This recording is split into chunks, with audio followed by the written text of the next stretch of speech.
Did the Dallas Cowboys trade into and then out of the wrong drafts? Allow me, if you will, to set up my hypothesis. I dare you. Okay. Go back to August of 2025. Dallas Cowboys traded Mike Parsons to the Packers in exchange for first-round picks in 2026 and 2027, as well as Kenny Clark. All right, so now you have 2 first-round picks in 2026 and 2 first-round picks in 2027. And Kenny Clark. Exactly, which, I mean, there were some ebbs and flows, but I think for the most part, still a good thing. So then you get to November, and the Jets trade Quinnen Williams to the Cowboys for a second-round pick this year and a first-round pick next year. And, of course, Mozzie Smith, surely the key to that trade. So now you have the 2 first-round picks this year and just the 1 next year. So you kept both of those, I assume, for immediacy to improve the Dallas Cowboys. Yeah. But then you didn't do the requisite free agent work to make that work at all. And you tried, it just didn't work. Yeah. I mean, but even, you pick up one more linebacker. Are you like, man, what an unbelievable job we did? I mean, I think it would have been solid, but then you look at this draft. And we'll get back to 2027 in just a second. And don't you feel like the Cowboys operate this way where they go, well, if we can get it in the draft, then we're good. Yes. And if we don't get it in the draft, we can still sign players. Yes. So they're always thinking in that, like, it's the chase for the next high. And that's inherently flawed logic on the backside of the draft. Yeah. Because the person they're going to get is that 1 year, $3 million person that they're Kevin, like, guess what? He's a heck of I know you feel that way, but also they could find a player like that could be a steal. Yeah. But also don't forget this, those post-June 1st cuts. Like those, when they make the cuts after training camp and when they make those cuts after, you cut down the 53. Yeah. They're always like, we could find a guy there. Yeah. So again, they're always kind of chasing and that's that. great. And if you told me that there's going to be 2 cuts because teams were totally screwed and they just couldn't afford these high-level players and the Cowboys were ready to swoop in with their 3-year, $60 million deal, and you're like, okay, great. Yeah. But that's just not the reality. Yeah, but that's the game they play. I know. For sure. And I hate it. So then you go back to, and Alec, I know you brought this up on, I think it was Friday. You look at Jordan Schultz, NFL insider, and he said there's an expectation that a lot of NFL teams in the upcoming draft will make this one of the more trade-heavy drafts in recent memory. And it's likely to occur in the top half of the first round. And what have we already heard this morning? That teams 3, 4, 5, 6, and 7 are all maybe not open for business, but they're certainly willing to listen to the potential for trades. And why is that? Because the perceived value of this draft is in the 2nd and 3rd round. Whereas if you look ahead to mock drafts for 2027, yes, they exist, no matter how insane that actually might be.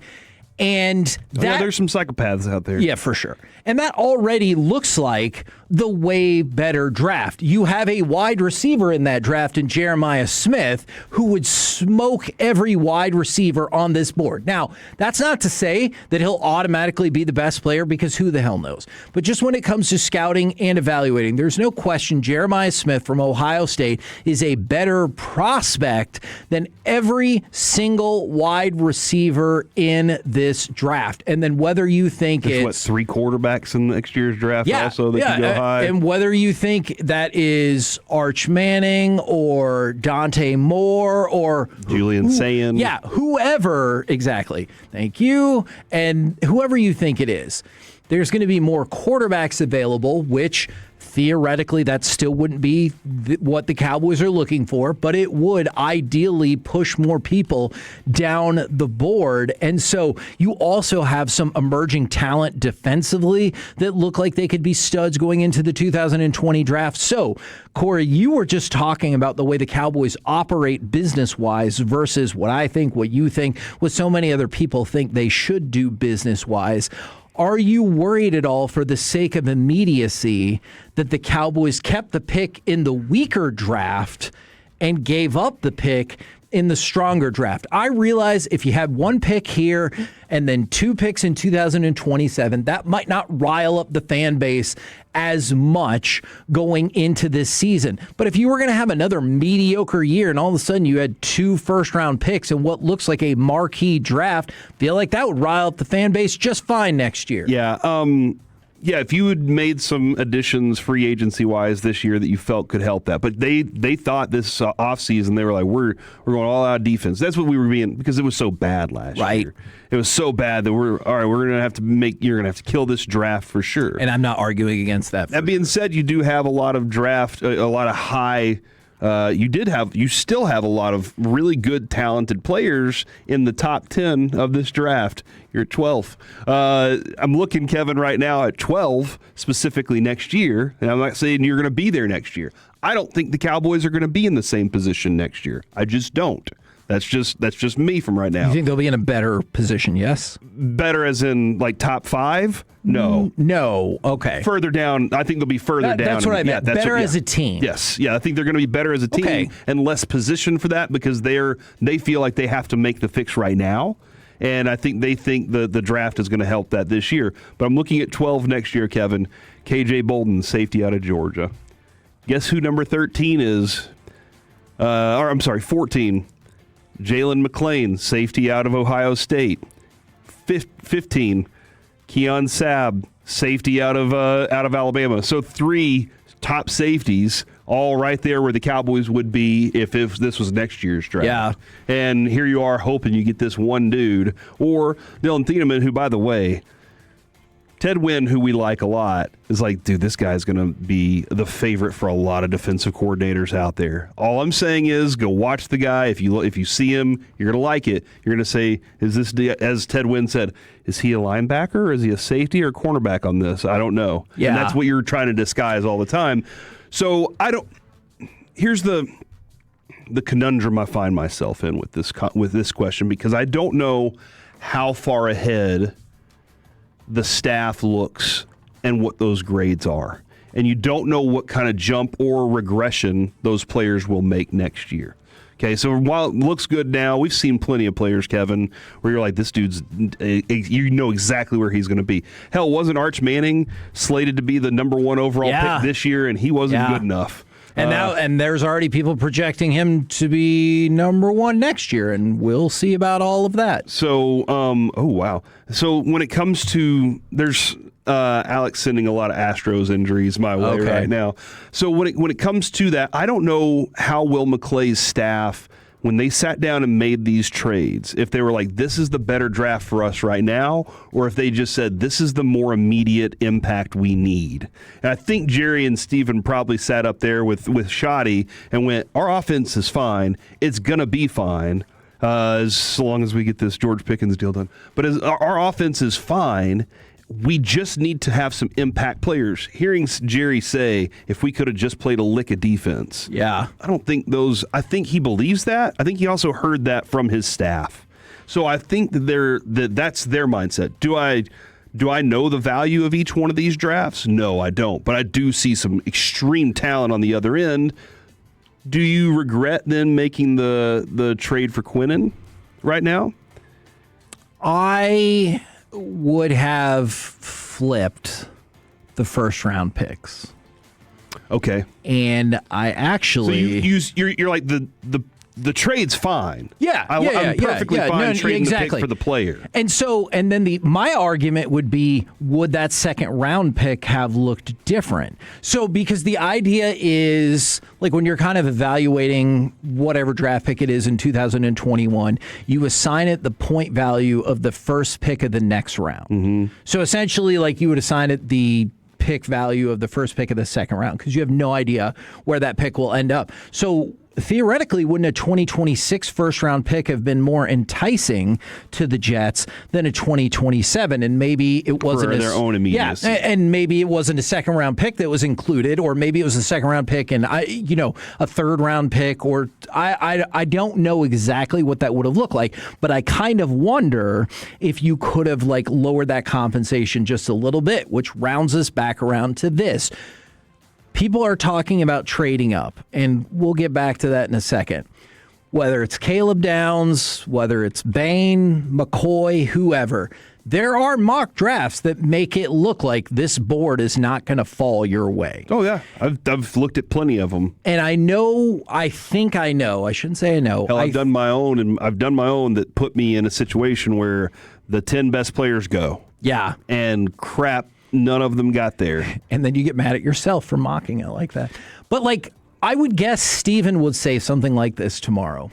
With the 2 first-round picks and the extra draft capital, we have freedom to do what we want in this draft. But do you? You can move up and down the ladder. But do you? You have to pay the price. Exactly. And this team And the Cowboys seem to pay the price in a lot of situations. This team, they just broke up that fight. This team can't afford to pay the price to move up, I guess, is my mission statement coming out of all of this. Because you didn't do that other work in free agency, because you don't have a second-round pick, you need these 2 first-round picks or 2 premium picks. I could see if you make the deal with Cleveland and you end up with 38, or you make the deal with Kansas City and you end up with 9 and 29. People will think those differences are fairly negligible. But you can't be trading 2 for 1 in this scenario because you need too many players. And that's why I worry that they traded into the wrong draft and out of the wrong draft. But I get it. It's not sexy to sell that for the Cowboys if they're like, hey, we got pick 12 and we're feeling pretty good that this is step 1 to really rebuilding us and having us as a powerhouse for 27. I get it. That doesn't sell. But the way they have constructed this in the lack of free agency and dependency on the draft and talking about how they can still move up, I think they have made a colossal error in judgment with all of this. I don't think they're moving up. Okay. I see the value in making people believe you are. Because, hey, we really covet this player and we would like to go up and get that. I don't think they are really doing it. I think that the best thing, because we've seen them do this a lot, is that they would stay still, say they're moving up, and then whenever they get their player, no matter who it is, guys, we tricked the entire draft. Right. Nobody knew we were going to get this guy. Yeah. And look at how awesome this guy's going to be for us. And he was our guy all along. That's their MO. That's true. And so I understand your worry, Kevin. I think there are still good players available below them without having to move up. Now, the difference in how great that player could be versus how good that player is right now could be a pretty sizable difference. How the true fit is with what Christian Parker's defense is, that's another question we're going to have to take into consideration. And the thing about it is, it's not like Christian Parker's not playing a defense that the rest of the league's not playing. Sure. Christian Parker has a very similar defense to what a lot of other good defenses are doing. And these good defenses have a Swiss Army knife kind of player, in addition to being very good on the front line, which they have a pretty stout front line at the moment. We still have some question marks on a couple different spots. But you got to be better at linebacker, too. And if they can't find that, which I think they're going to have to find it in later rounds, then that's where you're going to have the problem. But I think with these 2 picks, Kevin, I'm going to tell you, I do not agree with your premise of this topic. Ooh. I love the topic. That's fine. But I just don't think that you need to worry your pretty little head, all right? And if I call you sweetheart right now, you want to hit me, right? Is that how it works? Hey, so don't you worry your pretty little head, sweetheart. Bam! That's how it happens. Guys, don't say that to people. No. Because Alec, I think, and maybe you disagree with me on this, of all the players that we've watched, I still go, oh, well, I can get this player too. I know that we talk about this mock draft that puts us in situations where the best is an offensive lineman multiple times, and that's scary. I don't know how big of a percentage that one hits. I just feel like I've heard, and we're going to dive back into this again tomorrow, I know. I feel like I've heard too many times y'all are like, that would be a hell of a second-round pickup. You know what I'm saying? Oh, and not having a second-round pick, yes. In this conversation, not having the second-round pick crushes my heart. I'm just worried that that's going to be pick 20. Is one of the guys that you are going to be like, man, that would have been a hell of a second-round pickup, and I'm going to be like... And you pick him at 20 instead of you could have got him at there and gotten a really good player at 20 still? Yes. Yeah, 3 good players? Yes. That makes sense. I agree with you there, and maybe that's how... Maybe 20 is the best place to trade.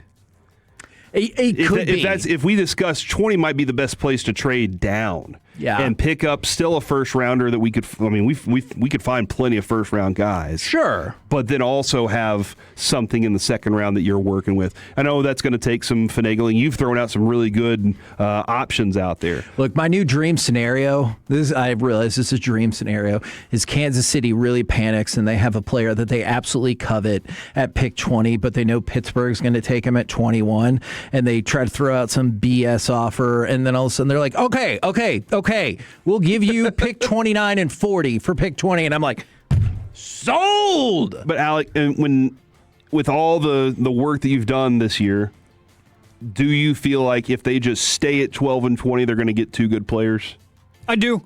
I really do. I think that it could come down to what you were just painting with 20, where it might be a player that us as fans and us in the media have said, yeah, that's a day 2 guy. But I know Broadus has been saying it a lot. They might have guys on their board that are super high up that they just love, and we don't. So I think 20 could end up being that pick where you're like, I didn't see it the way that they see it. Hopefully they prove me wrong, but that's where I kind of like this scenario, maybe a quarterback needy team. You call them up, and I just like the idea of lying at this point. If I'm Jerry. It's lion season. Exactly. I call up this quarterback needy team, and I say, hey, Pittsburgh is good. They're telling us that they're going to take your guy at 21. They're going to take Ty Simpson. So you want to come up? You want to get out of this? You want to get out of this jam, get your quarterback, and we get a couple extra picks? Sure. So, yeah, I do think 20 ends up being one of those picks, more than likely, because there's going to be a run of defensive talent at some point. I think it could be a player that you're like, I saw him as a second-round pick, or it could be Jacob Rodriguez. It could be Zach Wolchuk's dream. Right. And you're just like, that was a day 2 pick that they just made at number 20. Yeah. I mean, hopefully you get your DeMarcus Ware. Sure. And I wouldn't mind taking Marcus Spears, having a Marcus Spears, in this scenario, if you will. But Kevin, I understand your concerns. I just wanted to throw out my hypothesis before we hit the draft. I understand your hypothesis and concerns, but if Alec and I were drafting this draft, you would have nothing to worry about. Now that might be true. We're the K&C Masterpiece right here on 105.3 The Fan.